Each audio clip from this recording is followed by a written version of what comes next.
जेव्हा मी स्वामी सेवा करायला लागले, खरं तर तेव्हा मला काहीच माहीत नव्हतं. मी फक्त स्वामींचं नामस्मरण करायचे आणि सेवा करायला लागले. सेवा करायला माझ्यापाशी साधी माळ व स्वामींचा ग्रंथही नव्हता.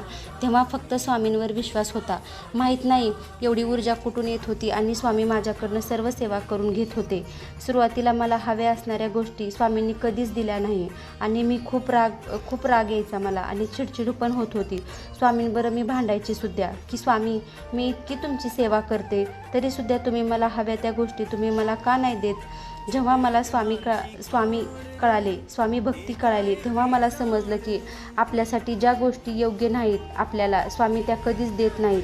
तुमची कितीही इच्छा असू द्या, त्या गोष्टी आपल्याला महाराज कधीच देत नाहीत.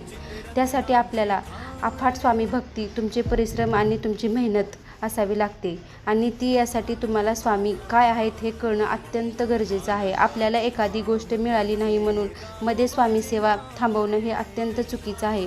स्वामी वेळोवेळी आपली परीक्षा घेत असतात आणि त्या परीक्षेत आपण पास व्हायचं.